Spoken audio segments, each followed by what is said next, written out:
Hola, hola. En esta ocasión vamos a hablar en relación a lo que son los informes de evaluación psicológica, una herramienta fundamental en el ejercicio de todo psicólogo. Vamos a estar viendo lo que son los informes de evaluación, las características, los criterios para su redacción, de acuerdo a la Asociación Americana de Psicología, el objetivo de los mismos, los tipos, los aspectos básicos, recomendaciones que se deben de tomar en cuenta y lo que es la devolución del informe. ¿Qué es un informe de evaluación psicológica? Un informe es un reporte escrito que va a permitir comunicar o exponer los resultados de lo que ha sido un proceso de evaluación, una forma de comunicar a otros profesionales los hallazgos en relación a cualquier tema que haya sido evaluado y que corresponda dentro del ámbito de la psicología.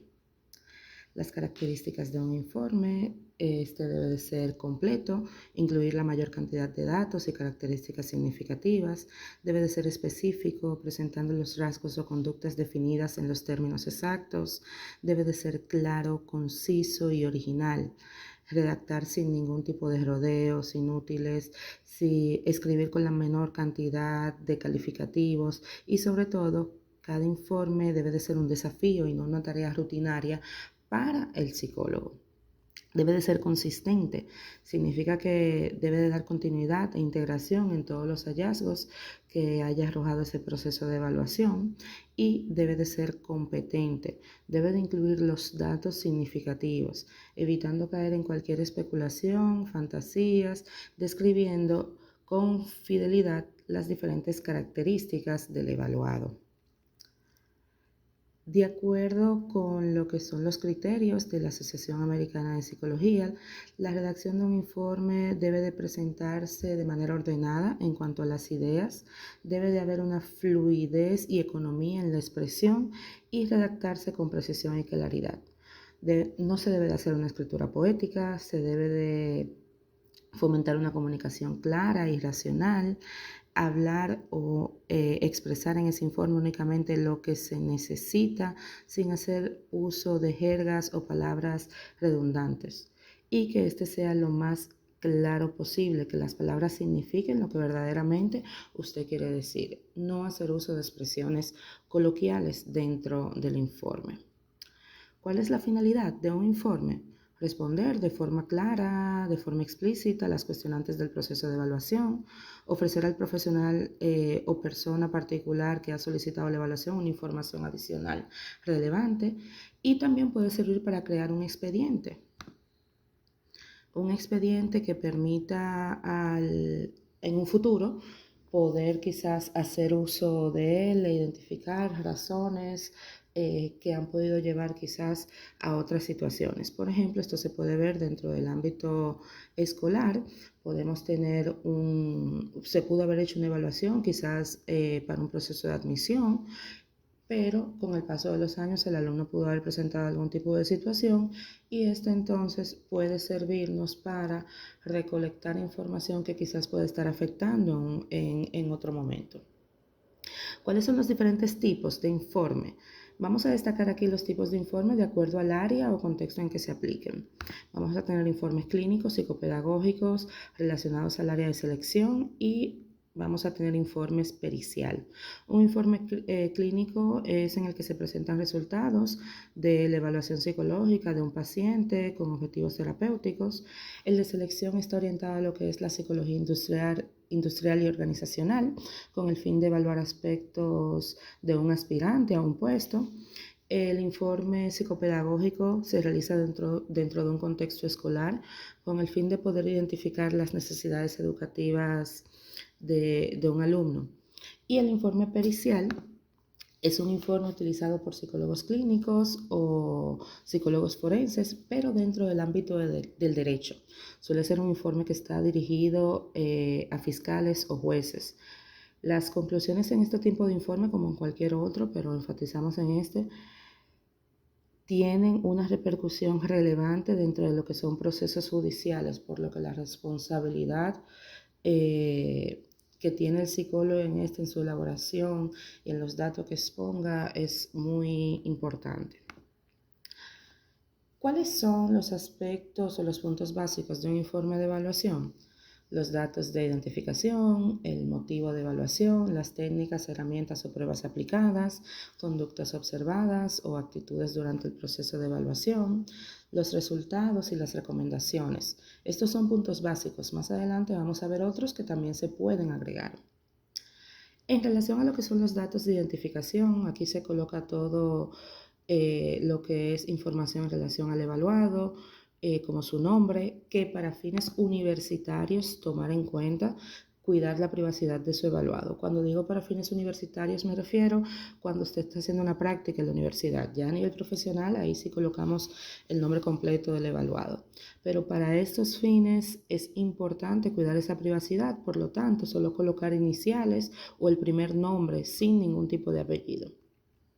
En este apartado también se coloca la edad del evaluado, la fecha de nacimiento, escolaridad, lugar que ocupa entre los hermanos en caso de ser necesario y cualquier otro dato que considere pertinente que sirva de identificación para el evaluado. Tomar en cuenta que estos datos pueden variar en relación al tipo de informe. Por ejemplo, el lugar que ocupa entre los hermanos suele ser colocado más en informes psicopedagógicos a nivel infanto-juvenil, pero ya en adultos esta información no suele ser colocada. Por otro lado, tenemos lo que es el motivo de evaluación. Aquí se expone la razón por la que se está llevando a cabo el proceso de evaluación. Se debe de ser lo más específico posible y en caso de evaluar a partir de un referimiento, colocar todas las características que indica la persona que refiere. Es decir, si por ejemplo en una evaluación psicopedagógica un centro educativo refiere a un alumno con unas determinadas características, es importante colocar en ese motivo de evaluación todas las características que indica el centro. Cuando un centro hace un referimiento, lo hace con una serie de, mediante un informe, para empezar, y en este informe contiene una serie de características que son las que están presentando el alumno y por las que se desea hacer un proceso de evaluación más profundo y de manera específica en ciertas áreas. Para fines universitarios siempre me gusta decir que en esta parte, como se evalúa porque se requiere una asignatura, simplemente coloquen para cumplir con los requisitos de tal asignatura. Esto porque normalmente cuando en la universidad usted evalúa es porque la universidad lo requiere dentro de los objetivos de una materia o simplemente colocar práctica universitaria. Otros aspectos dentro del informe son las técnicas o herramientas o pruebas aplicadas. Aquí se van a enumerar, no a definir, los aspectos implementados para la recolección de información. Se aplicó una entrevista semiestructurada, se aplicó pruebas ya sean psicométricas o proyectivas, especificar cuáles fueron esas pruebas. Un TRDA, un PMA, un TSCUDER, un dibujo de la familia, un dibujo de la figura humana, etc. Así como así como escalas o cualquier otra herramienta o método que haya utilizado. Un cuarto punto viene siendo lo que son las conductas observadas o actitudes durante el proceso de evaluación. Aquí vamos a hacer referencia a lo que son las actitudes o comportamientos presentados por el evaluado durante el proceso. Si trabajó de manera adecuada, si se mostraba nervioso, si trabajó en tiempos prudentes o en tiempos adecuados, de forma muy rápida, muy lenta, si cuestionaba constantemente lo que iba a hacer e incluso podemos colocar hasta la forma como llegó el evaluado ese día que usted iba a aplicar las pruebas. Si llegó vestido de una manera correcta, si llegó higienizado. Si se sentía motivado, también lo puede colocar aquí al momento de realizar la prueba. Cualquier comportamiento de carácter verbal o no verbal que haya tenido el evaluado durante ese proceso que usted aplicaba las pruebas. Otros puntos dentro del informe son los resultados, que este es un punto esencial, porque en este apartado es que usted va a presentar los datos arrojados en cada una de las pruebas. Pruebas, no entrevistas, no observación. Pruebas de manera específica que usted aplicó o escalas, aquí es que usted coloca los resultados. Se colocan las puntuaciones, los niveles al que correspondan esas puntuaciones o rango y lo que significan las mismas. Esto sobre todo para pruebas de carácter psicométrico. Ya para pruebas proyectivas, pues se hace una descripción a nivel cualitativo de lo que se arrojó. Es el único apartado del informe donde se coloca de manera detallada e individual cada una de las pruebas. Es decir, que para usted redactar los resultados, usted va a colocar el nombre de la prueba y los datos arrojados. Si usted aplicó 3 pruebas, para cada prueba se recomienda hacer un párrafo o un subtema, por así decirlo. Cada prueba vendría siendo como un subtema. Aplicó el test del dibujo de la familia, pues usted coloca un subtítulo que diga dibujo de la familia y los resultados. Aplicó un test PMA, usted coloca el subtítulo PMA y los resultados del mismo. Luego tenemos lo que son las recomendaciones. Aquí se presenta una propuesta de cómo trabajar las debilidades encontradas o continuar mejorando las fortalezas del evaluado. No evaluamos porque sí, evaluamos con un objetivo y ante esas debilidades tenemos que dar unas recomendaciones, cómo se pueden mejorar. Entonces, las recomendaciones deben de estar relacionadas con ese proceso de evaluación, en especial con lo expuesto en los resultados y los objetivos que miden cada una de las herramientas aplicadas. No podemos en los resultados colocar información que no se relacione con el proceso de evaluación. Si usted tiene una prueba que mide aptitudes, pues sus recomendaciones deben de ir orientadas a las aptitudes que mide esa prueba. Si usted tiene una prueba que mide personalidad, pues las recomendaciones deben de ir orientadas a los rasgos o factores de personalidad que mide esa prueba y obviamente relacionado con los resultados del evaluado. No se coloquen unas recomendaciones que el evaluado se tranquilice al momento de tomar una prueba, porque las herramientas psicológicas que vaya a aplicar no miden este aspecto. Les recomiendo al evaluado, por un ejemplo, les recomiendo al evaluado que se lleve mejor con su familia. Eso es una recomendación muy ambigua y posiblemente no guarda relación con lo que se esté midiendo. A veces he encontrado este tipo de recomendaciones en pruebas de intereses vocacionales. Las pruebas de intereses vocacionales no miden este aspecto familiar, entonces no es una recomendación válida. Las recomendaciones deben de estar relacionadas con ese proceso de evaluación, especialmente con lo expuesto en los resultados y con el objetivo de la prueba. Debe de ir en consonancia con lo que mide la prueba. Son puntos específicos para trabajar o mejorar. Recomendaciones claras, precisas y concisas de lo que se debe de hacer. Otros aspectos o puntos de un informe de evaluación que se pueden agregar son el historial clínico o antecedentes relevantes, las conclusiones o impresión diagnóstica y se puede incluso la parte de los resultados seccionar de acuerdo al tipo de prueba.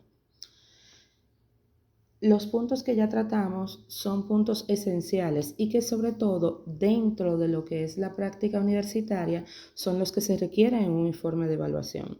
A nivel universitario, de manera particular, yo no suelo pedir estos aspectos porque para poder redactar lo que es el historial clínico o antecedentes relevantes, así como las conclusiones, se necesita aplicar otras herramientas.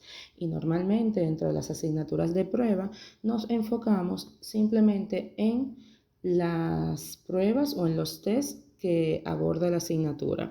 No se suelen aplicar entrevistas, no se suele hacer observación, no se suelen aplicar escalas ni cualquier otra herramienta de evaluación. El historial clínico o antecedente es un resumen o recuento de lo que ha sido la vida del evaluado, destacando los aspectos o puntos significativos o críticos, especialmente si están conectados o relacionados con lo que es el motivo de evaluación. Este historial clínico o antecedentes relevantes podría considerarse un resumen de lo que es la entrevista. Dentro de esa misma entrevista donde se indaga desde el nacimiento del evaluado, sobre todo si la entrevista se ha hecho a padres, no directamente al paciente, en el caso de la parte clínica y una diferencia con la psicopedagógica, pues todo lo que se ha recolectado durante ese proceso de entrevista se coloca a modo de resumen aquí. No se coloca la entrevista tal cual, preguntas-respuestas, sino que se hace un resumen destacando, como bien decimos, los aspectos o puntos más significativos. La impresión diagnóstica o las conclusiones es un apartado que se coloca luego de los resultados y antes de las recomendaciones. Y es el único apartado que permite realizar un juicio por parte del evaluador, pero basándose en toda la información que fue recolectada a partir de las diferentes herramientas y sustentada especialmente en una referencia teórica que valide esas conclusiones o ese diagnóstico. Por ejemplo, usted aplicó unas pruebas de personalidad que miden rasgos, trastornos y demás. Aplicó escala, aplicó entrevista, pero ya al momento de dar un diagnóstico, de hacer una conclusión, usted va a validar esos resultados obtenidos en esas herramientas con lo que está expuesto en el manual del DCM-5. De acuerdo con los criterios establecidos en ese manual para un determinado trastorno, usted va a plantear sus conclusiones o su diagnóstico, lo va a fundamentar. Aquí también se redactan los aspectos encontrados en la evaluación y sus posibles causas. Esto se redacta de forma general y sin hacer mención de pruebas o puntuaciones. Cuando decimos que se redactan los aspectos encontrados en la evaluación y sus posibles causas, nos referimos a que algo que nos pudieron haber dicho en la parte de la entrevista lo vamos a relacionar con unos resultados. Por ejemplo, estamos evaluando a niños y aplicamos pruebas como el dibujo de la figura humana, dibujo de la familia y otras que miden aspectos emocionales. Pues entonces, durante la entrevista, una madre nos dijo que luego del proceso de separación, el niño o la niña comenzó a mostrar conductas diferentes a las habituales, que cambió completamente en cuanto a los rasgos de su personalidad. Pues dependiendo de los resultados, pues aquí podemos asociar quizás cierto tipo de diagnóstico con eventos pasados. Y por último, lo que es seccionar la presentación de los resultados. En esta parte hay algunos evaluadores y dependiendo del tipo de evaluación, que los resultados pueden presentarse de acuerdo a las áreas que mida cada prueba.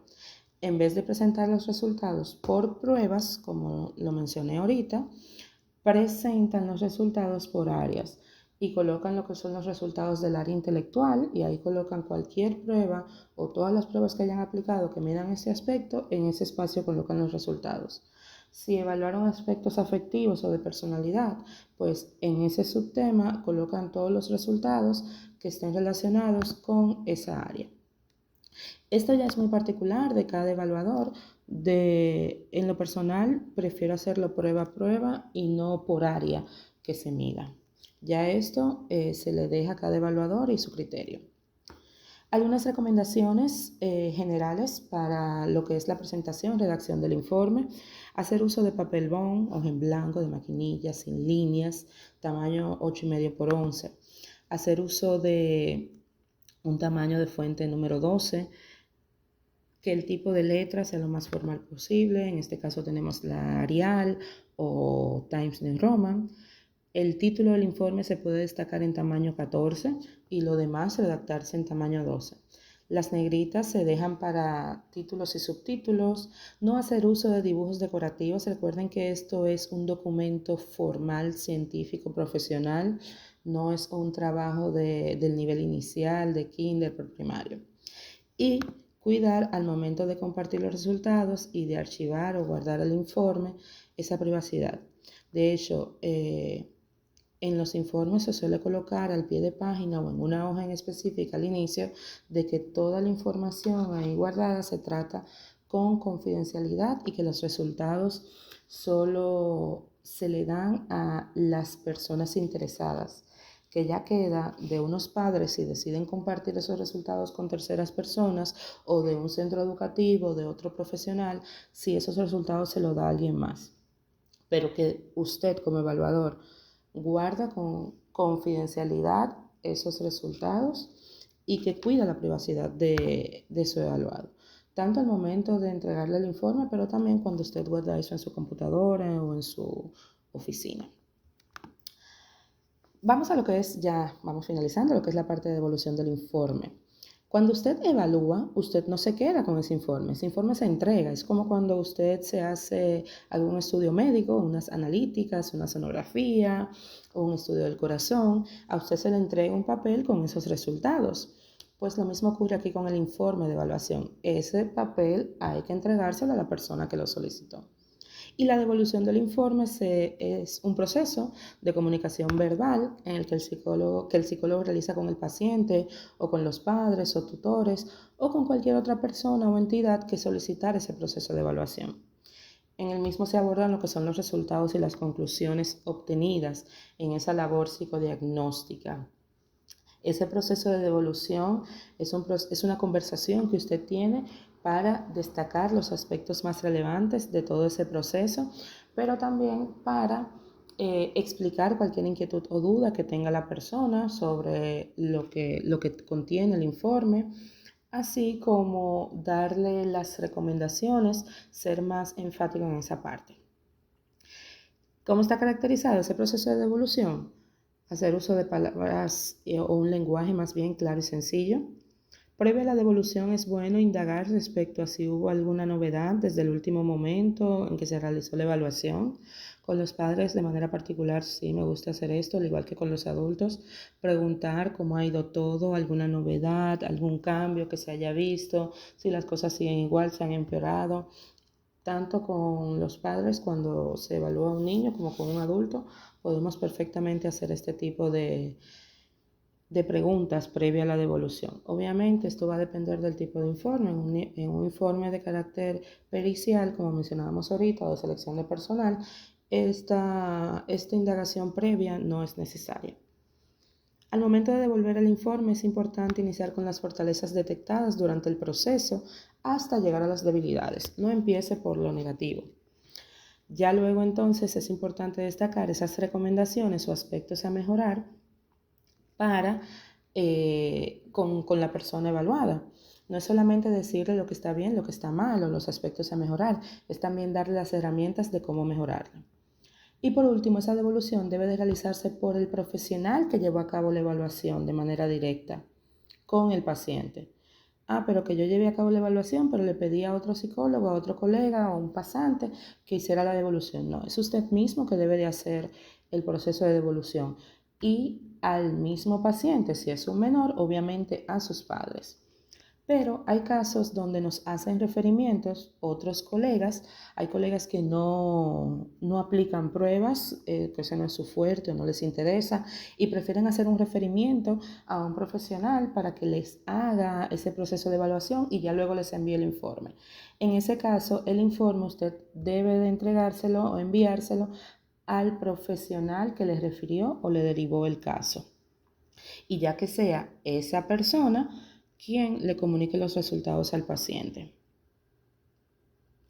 Y ya finalmente aquí les dejo algunas imágenes de informes de evaluación, cortesía del maestro, del psicólogo Carlos Hernández. Digo cortesía porque estos informes ustedes lo pueden encontrar en su libro Informe de Evaluación Psicológica. Al final les dejo las referencias bibliográficas.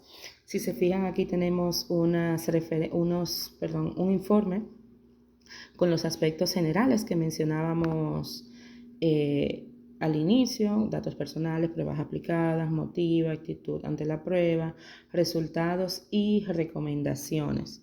Siempre los informes deben de estar firmados: nombre del profesional, número de secuatur y número de colegiatura del CODOPSI. Muy importante esto. Este es otro informe, pero si se fijan está un poco más detallado porque este incluye lo que es la parte de la historia clínica y también incluye lo que es la parte de las conclusiones, que aunque no tiene el nombre de conclusiones, el subtítulo, esta parte que ven en negrita aquí y en cursiva son ya las conclusiones a partir de lo que son los resultados de cada una de las pruebas aplicadas. Y como siempre, sus recomendaciones y los datos del evaluador, del psicólogo. Espero que este video les sirva para su formación académica, consulta en relación a todo lo que tiene que ver con los informes de evaluación psicológica. Ya será para un siguiente video que estaremos abordando otro tema de psicología.